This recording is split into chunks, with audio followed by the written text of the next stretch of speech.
So today I'm going to make a video about the exam that I took during my naturalization process. So my situation is this. I'm married to a Swiss citizen and I live in France. I live abroad. So the process for me is a little bit different from a person who lives in Switzerland and is going to get naturalized. So when I was looking for videos and blog posts about my process, my situation, I didn't see a lot of information. So for the test and the interview that I took, I did it at a foreign Swiss consulate. The day had two parts, a 15-minute written test and a 2-hour, well, in my case, it was 2 hours interview. So this is what I'm going to speak at. So the written test was multiple choice questions and short written answers. This was all done by hand. And the questions were about 40 questions. And the consular officer told me not to stress about the questions, that it was not like the deciding factor if I was going to get the nationality or not. So, yeah. So I will go through some of the questions that I remember and some of the questions I feel like were there, but I'm not quite sure. So the first question, what are the 3 main geographical regions of Switzerland? I'll give you like 2 to 5 seconds to think about and then reveal the answer. They are the Jura, the Plateau, and the Alps. The next question, how many countries border Switzerland? There are 5 countries, France, Germany, Austria, Liechtenstein, and Italy. There is a question where we were given a map of Switzerland and we were asked to place cities, major cities on this map. So just try to print out a map of Switzerland, a blank map of Switzerland, and practice and try placing the major cities inside the map. Just practice, but the major ones, Zurich, Bern, Geneva, Lausanne, Neuchâtel also. Just practice placing these maps, these cities on the maps. Also, on this map of Switzerland, try to locate where the lakes, the major lakes and rivers are located, like Lac Leman, Lac Neuchâtel, Lac Zurich. Try to find those lakes on a map. And rivers, the Rhone, the Aar, just try to find the major rivers on the map. And pay special attention to the cities around the lakes. So the map exercises were a big part of my written test, and I was totally not prepared for it. You can search for a blank map of Switzerland online and print a few copies to practice. Another thing is that I was given printed photos and I was asked to identify what I was looking at. So all of this was not mentioned anywhere online and it really caught me off guard. So there were photos of Swiss cities, so you have to name which city that is just from looking at a photo. There were photos of Swiss monuments, so you have to know which monument this is and maybe even where the monument is located. There were photos of chateaus, so you have to know by looking at the photo, know which chateau this is, what it's called. I remember there was a photo of a famous cathedral in Zurich, the Grossmünster. For this, just go to Google image search and search for monuments in Zurich, in Geneva, in the major cities. Print out their photos and just try to memorize all the monuments especially in the major cities. Okay, another question is, what is the Swiss motto? What is the Swiss national motto? The answer is one for all and all for one. Un pour tous et tous pour un. It's a symbol of unity between all the cantons. The next question. What is the national anthem of Switzerland? The national anthem of Switzerland is called, the answer is Cantique Suisse, the Swiss Psalm in English. So the Cantique Suisse has four different versions: the French version, the German version, the Italian version, and the Romansh version. So you will answer according to the language you speak. What is the Swiss currency? This is very easy. It's the Swiss franc. What is the national flower of Switzerland? Edelweiss. Edelweiss. It's the Edelweiss. I remember the first time I heard Edelweiss. I had no idea. I was a child. Sound of Music, and I had no idea it was a flower. So Edelweiss. The Edelweiss grows in the Alps, and it's a symbol of Swiss identity. So what is the capital city of Switzerland? This is a trick question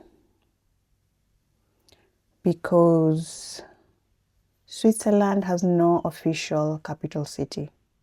And most people assume Bern is the is the capital city, but it's not. So don't get tricked. Bern is the federal city. Is Switzerland part of the Schengen area? Yes, Switzerland is part of the Schengen area. Is Switzerland a member of the European Union? This is quite easy. No, it's not. How many official languages does Switzerland have? So there's German, French, Italian, and Romansh. What percentage of the population speaks each language? So German, 64%, French, 20%, Italian, 6%, Romansh, 1%. And the rest is other. There are a lot of cultures and countries and people living in Switzerland, so there are a lot of English speakers, Spanish speakers, Portuguese speakers, so the rest is other. So politics. Politics is the most important part. Like, you have to study about politics. How many members does the Federal Council have? It has 7 members. You should be able to name all of them. Who are the current members of the Federal Council? There is Karin Keller-Sutter. There is Albert Rusti. There's Ignacio Cassis, Beat Jans, Elisabeth Bohm-Schneider, Martin Pfister. So some of this I'm not pronouncing very correctly, but... And the president for this year is Guy Parmelin. How is the Swiss parliament composed?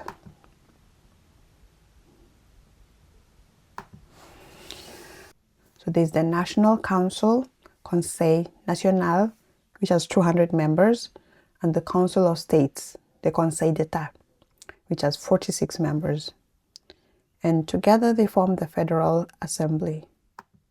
What is the difference between a referendum and an initiative? Direct democracy is one of those things that makes Switzerland unique in the world, and it works through 3 distinct tools. So the first is the referendum obligatoire, the mandatory referendum. This one is automatic, so no signatures are needed, no citizen campaign is required. Whenever Parliament wants to amend the Swiss constitution, or when Switzerland wants to join an international organization, a national vote must happen by law. So the citizens have no choice but to vote, and it is obligatory. And to pass, it needs a double majority, more than half of all the voters and more than half of the cantons must say yes. This is the highest bar in Swiss democracy. The second is the referendum facultative, the optional referendum. This one is triggered by citizens when they disagree with a law that Parliament has already passed. You have 100 days to collect 50,000 signatures. If you succeed, the law goes to a public vote and a simple majority decides. So this is the tool of resistance. It's like you're pushing back against something Parliament has done. The third is the initiative populaire, the popular initiative. This is the most ambitious tool. Citizens use this to propose a brand new change to the constitution, not just blocking a law, but rewriting the fundamental rules of the country. So for this, you need 100,000 signatures in 18 months. And it must be launched by a committee of at least 7 citizens. If it passes the signature threshold, it then goes to a national vote and needs that same double majority, a majority of the voters and a majority of the cantons. To remember the three simply, obligatoire is automatic, Parliament triggers it, and a double majority is needed. Facultative, citizens change a law. 50,000 signatures are needed in 100 days with a simple majority. Initiative, citizens propose a constitutional change. 100,000 signatures in 18 months, and it needs a double majority. This is democracy taken very seriously. The next question, how many cantons does Switzerland have? Switzerland has 26 cantons. What are the main political parties in Switzerland? So there is the Union Démocratique du Centre, UDC, Parti Socialiste Suisse, PS, Le Centre, Parti Libéral Radical, PLR, Les Verts Suisses, Parti Vert Libéral, PVL. So the next question, when was Switzerland founded and by whom? So Switzerland was founded in 1291. There were 3 original cantons, Uri, Schwyz, and Unterwalden. What happened in 1815?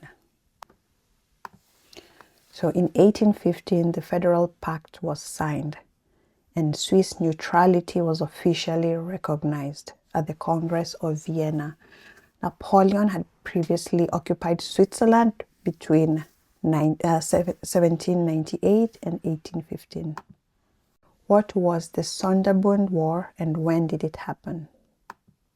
So the Sonderbund War was in 1847. It was a brief civil war between the Protestants and the Catholic cantons. It lasted only about a month and it led directly to the creation of the modern Swiss federal state in 1848. When did the Swiss National Day become an official public holiday? So it became a public holiday in 1994 after a referendum. The celebration itself of the National Day dates back to 1891. August 1st commemorates the Federal Charter of 1291. What is the role of Guillaume Tell in Swiss history? Well, just a little history. When I was younger, we used to watch a program on telly called William Tell, and it was an English series, and I really loved it. Yeah. So Guillaume Tell is not really a real person, but he's a national legend in Switzerland. So the story is he refused to bow down to a Habsburg governor, and he was forced to shoot an apple off of his son's head with a crossbow. So he became a symbol of Swiss resistance and freedom. Next question. Did Guillaume Tell really exist? Well, we know from the previous question that he did not really exist. Guillaume Tell is a legend. There is no historical evidence that he ever existed, but he is one of the most important national symbols in Switzerland. He represents the spirit of independence and resistance. Name 3 traditional Swiss dishes. So there's fondue, there's rösti, and there's raclette. Name 5 famous Swiss cheeses. So there's Emmental, it's the one with the holes inside. There's Gruyere. Everyone eats Gruyere in Switzerland. There's raclette. It's also a cheese dish. Appenzeller, which comes from the canton of Appenzell. And tête de moine. So what is special about tête de moine cheese? The name tête de moine means a monk's head. It means monk's head. It's the way you eat it, it's like it's shaved. You shave it, you don't slice it like normal cheese. It's shaved into rosettes, and it's using a special tool called agirol. Name 4 famous Swiss brands. So there's Migros. Migros is Switzerland's largest supermarket. There's Rivella. It's a soft drink made from milk whey. There's Ricola. It's a famous herbal throat drops. And Le Parfait, they're jars for preserving whatever you want to preserve. Next question. What is Ovaltine and where does it come from? Ovaltine is a malted milk powder drink, originally called Ovomaltine in Switzerland. It was invented in Bern in 1904. So they also make chocolates. I have the Ovomaltine chocolate. This is how it looks like. My kids love this chocolate. They can't get enough of it. There were some questions about Swiss traditions, and especially there was this question about a broom. I had no idea what that was. I really had no idea. So study some few Swiss traditions. They might come up in the exam. What is the ash triangle tradition of Laupen? I'm totally butchering the pronunciation. Excuse me. So every New Year's Eve in Laupen, canton of Bern, boys descend from the castle wearing scary wooden masks, carrying juniper brooms. They are called Bassmänner, broommen. The brooms are driven into the crowd to drive away evil spirits. Juniper is believed to ward off evil in Swiss mountain tradition. So there you go. How does Zurich predict its summer weather? With the Sechselauten festival every spring, Zurich's ancient guilds parade through the city. At the end, a huge bonfire is lit with an exploding snowman on top. The snowman is called the Boog. The faster it explodes, the better the summer will be. There you go. Okay, what are the... Okay, I'm going to butcher this so much. Shagata. Shagata. Terrifying figures from Lochenthal Valley.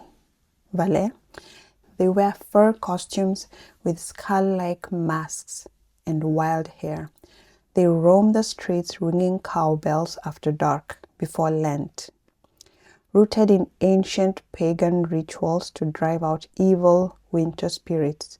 If you hear the cowbell after sundown, run. Okay, that's scary. Okay. What is the Alpabzag? Alpabzag. I have witnessed this Alpabzag when I was living in Switzerland. It's a beautiful sight. A seasonal cow parade every spring and autumn. A seasonal cow parade, that's the Alpabzag. Every spring and autumn, cows are moved between village and alpine pastures. They are decorated with flowers and large bells, accompanied by yodeling herdsmen in traditional dress. Entire villages come out to watch and celebrate. What are the Ruhenzeit rules in Switzerland? That means like do not disturb. So Ruhenzeit, strict hours after 10 p.m. are taken very seriously. In many cantons, you cannot do any laundry, you cannot recycle on Sundays, no lawn mowing, and no DIY on Sundays. If you do this, this can result in complaints from neighbors or even fines. What is the approximate population of Switzerland? As of 2024, it's 9 million people. So Switzerland has one of the smallest populations in Western Europe, but one of the highest GDPs per capita in the world. What percentage of residents in Switzerland are foreign nationals? Approximately 27% are foreign nationals. This is a 2023 figure. So this is the process. There's the written test, which is first 15 minutes, and then there's an interview, minus 2 hours, yours can be less. And then the consular officer writes a detailed report and sends your application to Bern. And she's not the one who makes the decision, but she does write a report. And the report is sent to Bern, and in Bern they review all the files, and if there's something missing, they will ask for more information. And the consular officer told me it would take at least a year for me to receive a final decision. But in my case, I got the decision like pretty quickly, I would say. I did the exam and interview in February, and I got the response in August. So there you go.